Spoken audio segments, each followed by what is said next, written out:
I think one of the ways that this film excels is in its depiction of the rich and the poor, which you've already mentioned, Stephen. Both not really being sugar-coated, right? But at the same time, not irredeemable. We're given instances both of rich and poor who, though flawed, are still sincere or driven by goodness. I'm thinking, for an example of the rich person, is the Duchess of Gondy. She's not nearly as ridiculous as some of the other rich characters that we're introduced to, but we do see some of the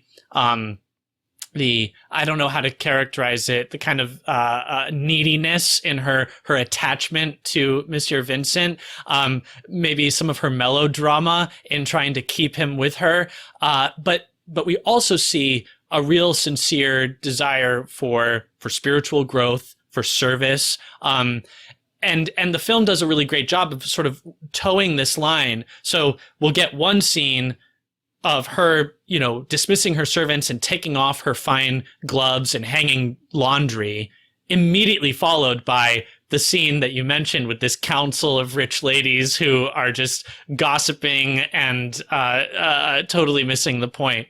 The same with the depiction of the poor here. It's not cookies and gumdrops. It's not an idealized vision of the poor, but very much one that looks at the whole picture of brokenness and bitterness. And there's a line in there spoken by a young pauper man who comes and sleeps on St. Vincent's floor, where he says, the rich can afford to care, the poor have had enough. And so this ugliness to poverty that's not just a economic or a physical impoverishment, but even a moral impoverishment or spiritual malnourishment. And it embraces that, while at the same time indicating that there's redemption here too. There's a line later where St. Vincent realizes the poor will rescue the poor, or something to that effect. So yeah. It's this film, there are contradictory tones and contradictory depictions. It's a moral complexity that is a balance that's struck very carefully throughout. And there's a connection between, as you pointed out, the moral poverty and the physical poverty. Vincent says at one point that he has had a kind of a revelation.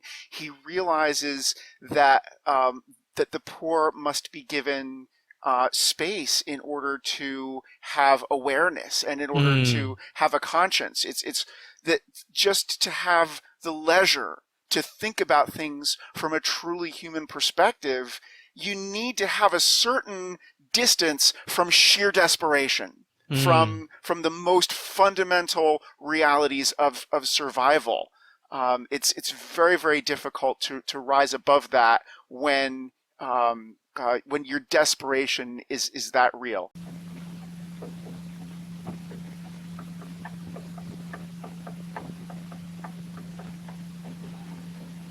Et ça, qu'est-ce que c'est?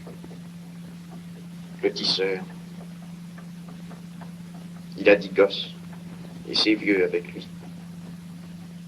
On le paie un sol de l'heure. Alors il travaille aussi la nuit.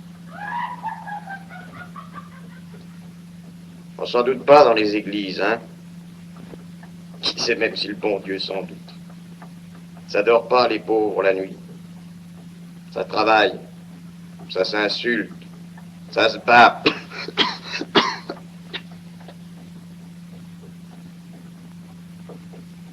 Ça tousse. Et ça en fait d'autres. Et il faut pas s'attendrir. Il faut faire comme les voisins, il faut s'en foutre. C'est bon pour les riches de s'attendrir. Les pauvres, ils en ont assez. Chacun pour soi.